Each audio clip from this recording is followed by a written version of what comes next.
Nagbabalik po muli ang inyong lingkod at nagbabalita ng mga balitang dapat nating malaman dito sa ating bansa. Ito ang Balitang Pambansa. Atin ngang matutunghayan sa channel na ito kung ano ang nangyayari sa loob ng ating gobyerno at syempre tumutulong na rin sa ating mga mamamayan na malaman ang katotohanan dahil mayroon tayong karapatan na malaman ang tunay na nangyayari sa ating bansa.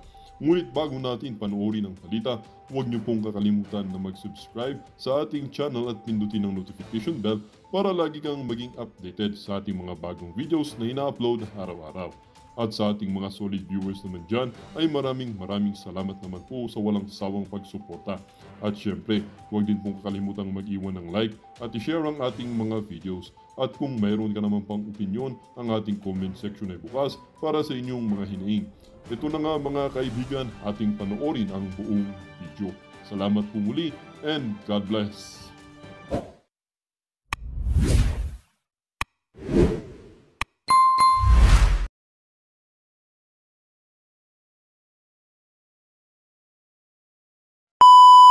My being here.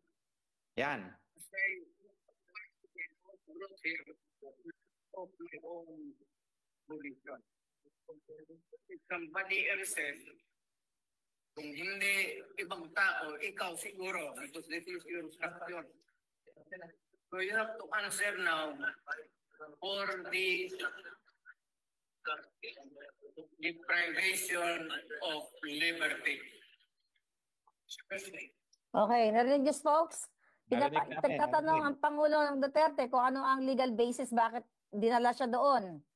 So, and you know, ang kasagutan, International Criminal Court na hindi na tayo miyembro, no? Kaya nga yan ay patently illegal.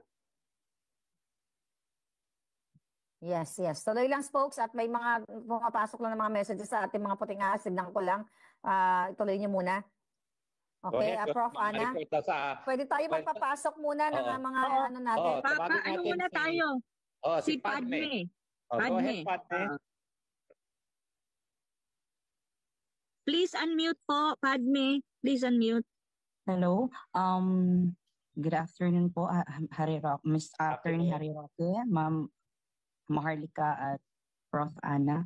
Ako lang po ba yung na-shock na like pumunta po si Tatay Dig sa Hong Kong, pati po si VP Sara, tapos before sila makabalik dito sa Philippines ay meron na pong 7,000 na mga pulis sa kada terminal na nag-aantay po sa kanila. Tapos wala pa po silang naiilalabas sa publiko na arrest warrant po or confirmation from ICC na may arrest warrant po. Pero meron na po.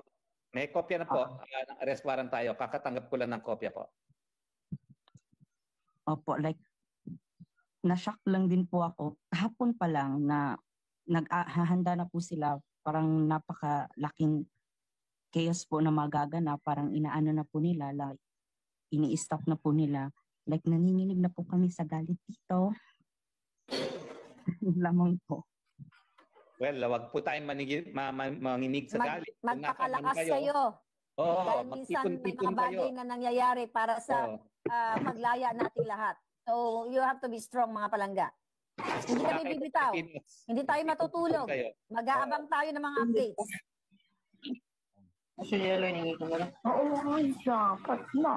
Nasaan ka ba? Nasaan ka?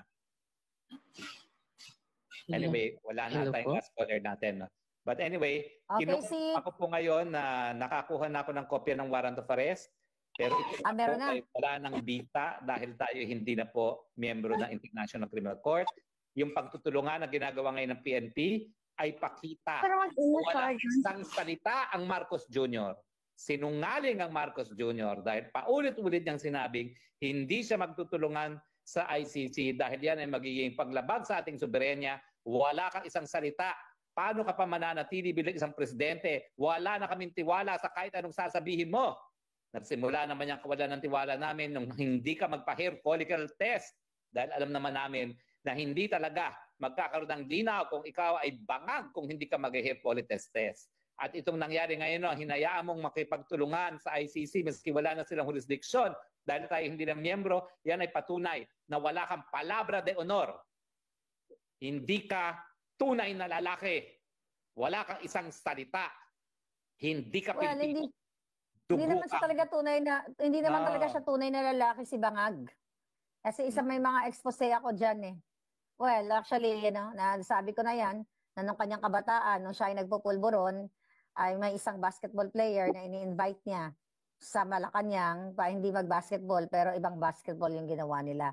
Pero just to lighten up the discussion, dahil alam ko, malungkot ang ating mga kababayan, at sila ay nag-aalala kay Pangulong Duterte. Ako man ay nag-aalala. Pero mas more on positive ako, spokes and Prof. Ana sa lahat mga tagapakinig. Kasi alam ko, mayroong magagandang mangyayari in favor sa taong bayan. But we're here, tuloy-tuloy lang. Hindi kami matutulog. Mag-aabang kami hanggang saan makarating itong ginagawa na paggigipit ng bangag na gobyernong ito. Siguro at saka natin. Mother Dragon, spokes yung sinasabi mo, nakita ko na rin ang arrest warrant pala, nakita ko rin na may pirma na. Ang ko dito is ganito, hindi lang siya sinungaling. Alam naman natin na we're not anymore a party to the ICC. At saka alam naman natin na interference sa Pilipinas at sa sovereignty natin ang issue na to. Bilang isang presidente, ang pinaka-basic na trabaho niya is to uphold the independence and the sovereignty of the country. Pero with this, anong ginawa niya? Nilapastangan niya at naging instrumento para lapastanganin ang soberenya ng ating bansa. Anong klaseng presidente siya? Yun yung tanong, hahayaan niyo ba to? Mga kababayan, my God, that's crazy. Alam nyo, mga kaibigan, sa ating Facebook page, 100,000 na tayo magkakasama dito, no? Kung 10% lang, 10,000 ay magpunta na ngayon sa EDSA, mapupuno na ang EDSA ng 10,000 lamang. So ano pang inaantay natin? Maraming salamat po sa pagtangkilik nyo. Maraming salamat na nais nyo marinig ang boses nyo. Pero kinakailangan po natin ngayon warm bodies na ipakita ang ating pagtutol sa paglabag sa ating soberenya. Hindi na po Tatay Digong lang ang pinag-uusapan dito. Mahalaga po na si Tatay Digong ang naging dahilan para mamulat tayo sa katotohanan na ang mga nagpapasasa sa pwesto ay nakipagsabwatan sa mga dayuhan para yurakan ang ating independensya, ang ating demokrasya. At kaya nga po kinakailangan magtungo na po kayo sa EDSA.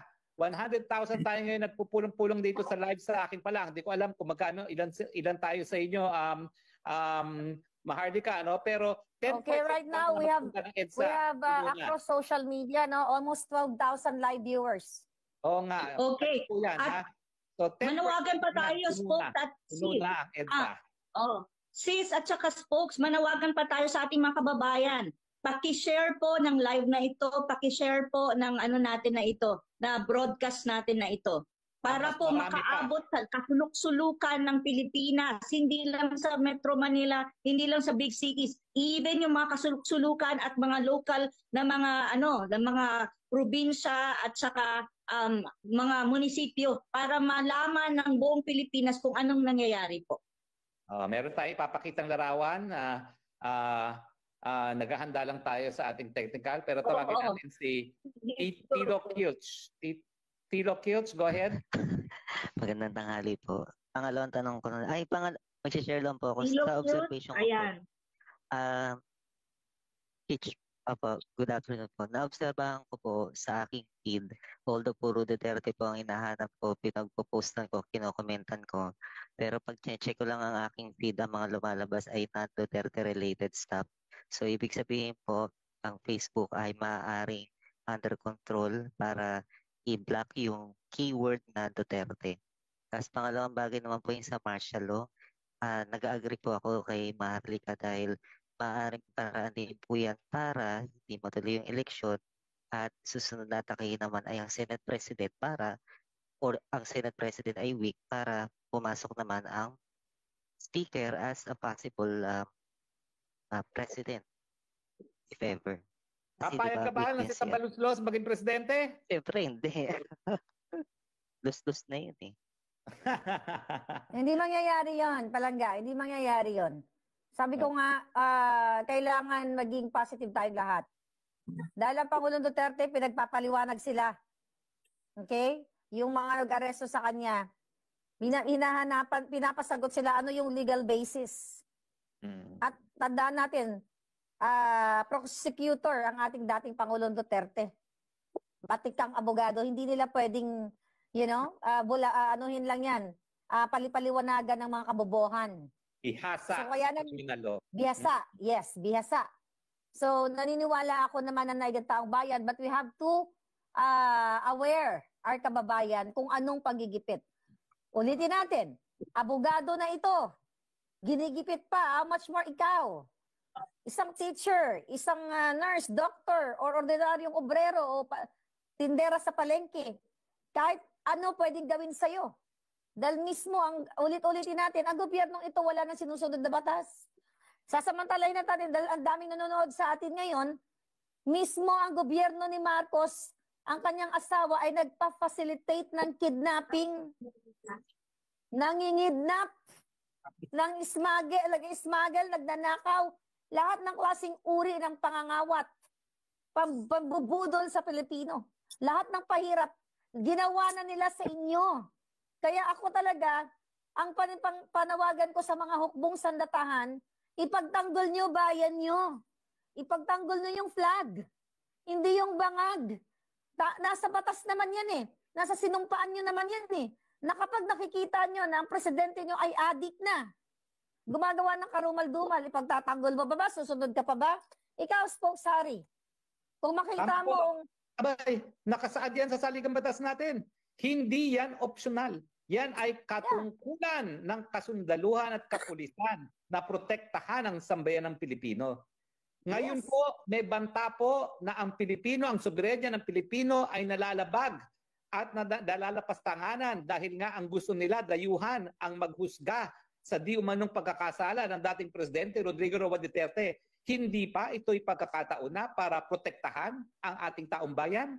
Ano pang inaantay ng ating mga protektor ng ating bayan?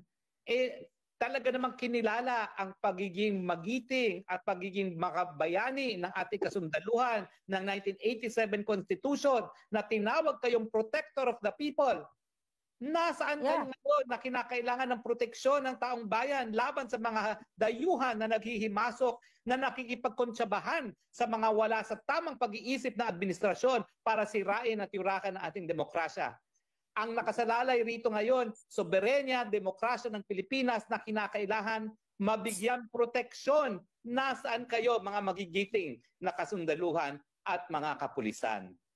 Huwag po kayong magpagamit dyan sa mga administrasyon na nais na magpasasa sa posisyon dahil magkakaroon po kayo ng pananagutan.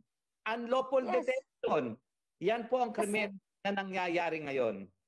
Mga kasundaluhan, mga hukbo na matatapang na Pilipino na lagi nating sinasabi, ano pa bang ebidensya? Inilabas ko na.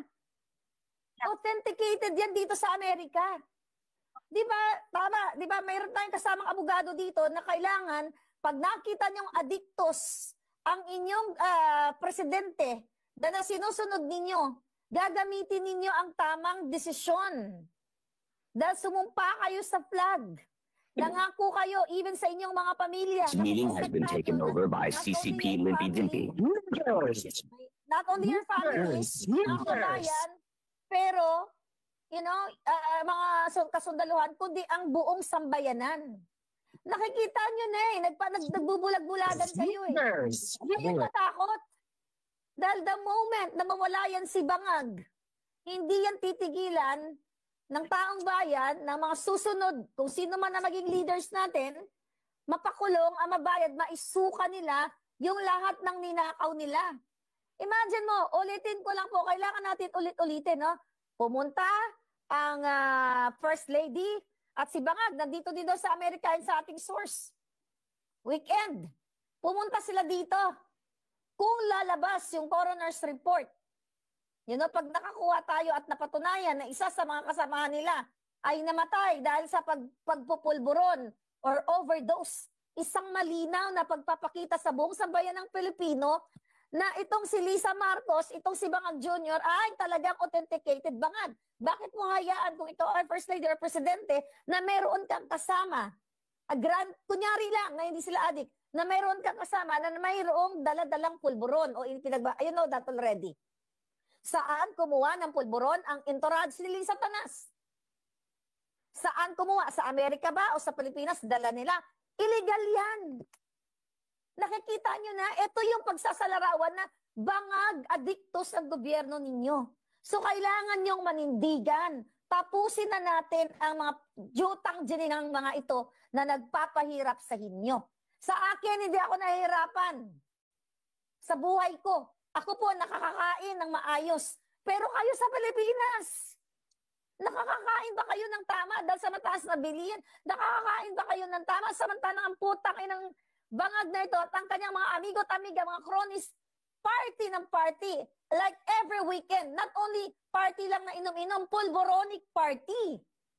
Kaya ako napapaos, nagagalit sa araw-araw ng buhay ko. Buti na lang mababa pa rin, 120/80 pa rin ang BP ko. You know, thank God. Okay? Dahil gusto ko magising kayo. Hindi ako takot mamatay, ulit-ulitin ko. Mailaban lang natin lahat na tapusin na ang kahibangan ng bangag na gobyerno. Marami pong nagjo-join sa atin. Sorry, Prof. Ana, kung ma-join natin si Kelly Kellogg's. Isa yan. Kasama ko sa nung 2015-2016 na kumampanya kay Bangag at kay Pangulong Duterte. Thank you. Pwede natin siyang maisama sa ating discussion si Kelly. Oo. Bigyan natin siya ng pagkakataon makapagsalita. Okay. Yes, magandang umaga sa Pilipinas and good evening sa Amerika and anywhere around the world. Have a good day to you all. Attorney Harry, Professor Ana, Madam Harlika, this is a sad day in the Philippines. A sad day because this is a death of our democracy. Alam natin na hindi na miyembro ng ICC ang Pilipinas. Alam natin na walang jurisdiction ang ICC sa Pilipinas. And having that fact, kailangan dapat BBM should nabudol na tayo. Budol pa talaga siya kasi sabi niya noon from the very start that he won't honor, his administration won't cooperate for any warrant of arrest from the Interpol coming from the ICC. But anong nangyari ngayon? Anong nangyari? So, itong taong ito, wala sa salita, walang dangal, walang word of honor. Ako, I deeply regretted, I campaigned him very hard. 2016 election, kami ni Madam Harlika, Duterte, BBM kami. Nilaglag namin si Cayetano. 2022 election, dahil kay Inday Sara, nakipagpatayan kami dito for BBM. At the height na pinalibing yung tatay mo sa libingan ng mga ng mga bayani. That is a very unpopular decision coming from sitting President Duterte. None of those presidents prior to him able to do that. Wala kayong utang na loob. Wala kayong utang na loob. So this is the thing. It's good na nangyari ngayon ang ginawa nila kay PRRD because this BBM, inutil and weak, is not aware. Kasi kung high ka, you're not aware of the foresight kung anong mangyayari. PRRD commands big influence and responsibility sa mga tao. Nandyan pa rin ang pagkaluya sa mga tao sa kanya. So ano ang call to action ko? Lumabas tayo, kayo na sa Pilipinas, diretso sa Malacanang, barikadahan ang Malacanang, do a peaceful people power there, stay there 4, 5, 6, 10 days. Yun ang nangyari kay Erap Estrada. The barricade the Malacanang Palace. Marami ang taga-INC, ilang milyon kayo, KOJC, DDS, mga biktima sa krimen, biktima sa droga, biktima sa korupsyon. This is the right time na tumayo tayo at ipakita ang ating pagka-Pilipino. Not just we love PRRD, but because we have to defend the democracy that we have. Kailangan nating manindigan, hindi lang para sa sarili natin, but for the future generations. This pangyayari ngayon talagang they want to hold on their power kasi tinik sa kanila ang Duterte. By 2028, they knew that Inday Sara is frontrunner, so they want to do everything by hook or by crook to cut the camel's horn para by 2028 sila na ni Tamba patuloy ang kanilang ligaya. They are very hungry for power. So Yun lang masasabi ko at tuloy kayo. By the way, actually, mayroon lang breaking news. Mother Dragon. Mother Dragon, sandali lang ha, may message dito from Mayor Sebastian Duterte. Okay, ng Davao City. They are insisting that PRRD get on a plane to who knows where using an ICC warrant which does not have any jurisdiction in this country. Clowns behaving like clowns again. This has to end. Again, this is from Mayor Sebastian Duterte. Uulitin ko ang mensahe ni Mayor Duterte.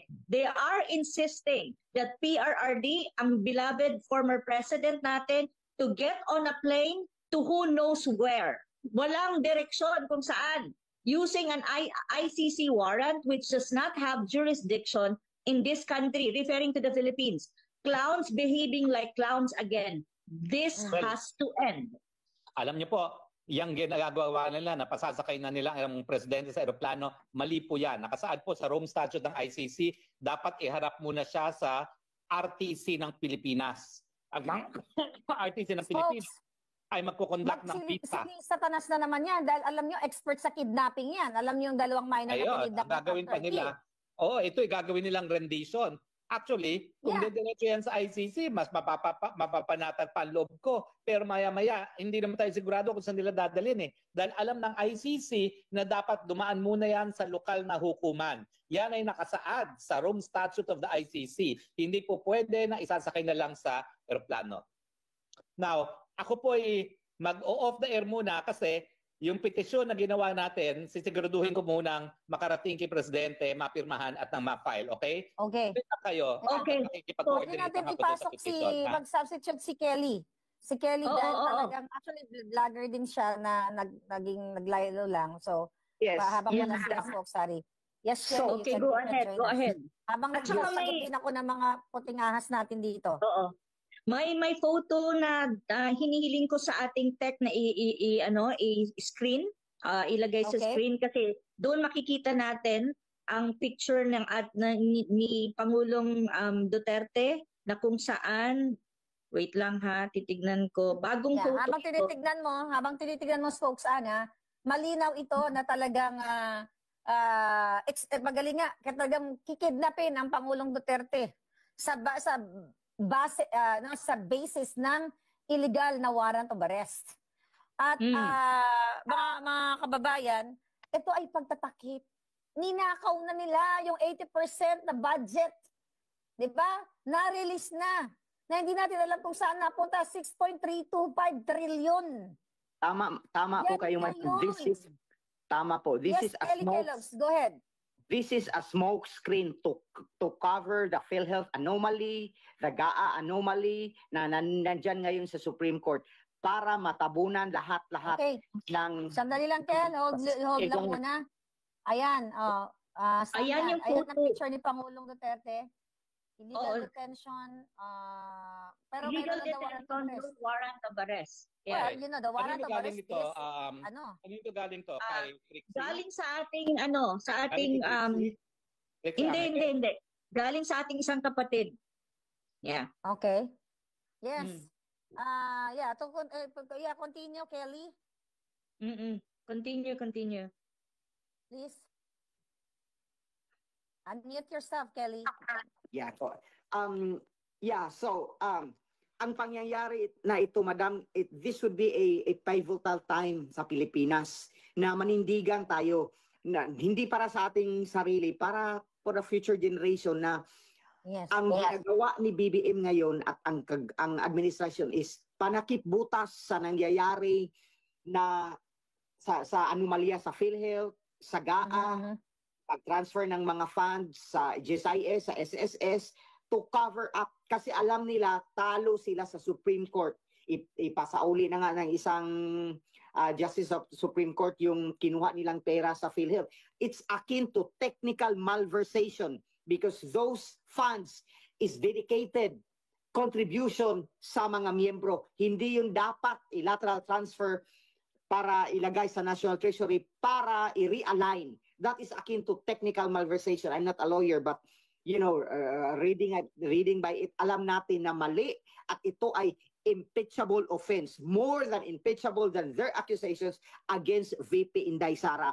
So itong lahat ng ginawa nila, Professor Ana, Madam Harlika, it's part of their political playbook to themselves in power. Talagang gusto nila na manatili sa pwesto at gusto nila na puruhan ang kanilang mga political opponent, and the biggest tinik nila ay ang mga Duterte kasi alam nila the support of the Duterte from the masses are very organic. Talagang hindi kailangan bayaran ng pera, hindi kailangan may ayuda, nandoon lahat organic kasi nadarama sa mga Pilipino na mayroong Pangulo na talagang taking care of all of us at his time. Ngayon wala parang aloof masyado si BBM, panay party, panay pa speech.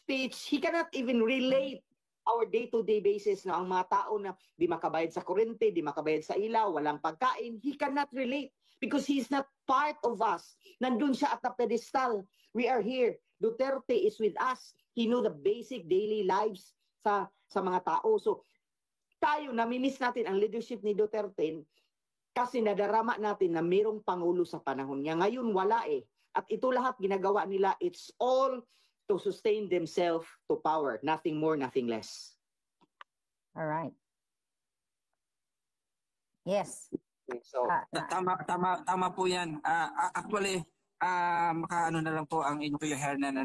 So, based po sa observation natin dito, especially nasa NCR po tayo, based po sa observation natin talagang ginagamit nila yung authority. Tinatakpan lang po nila yung mga nangyayari sa atin. Like, alam natin na tama po yun, na wala silang panama sa Supreme Court, kaya gumagamit sila ng ibang way para ma-twist yung ating mga kababayan. Pero tayo mga kababayan, dapat ipakita natin na magkaisa tayo para po sa ikabubuti na kayo. Punta na ng EDSA.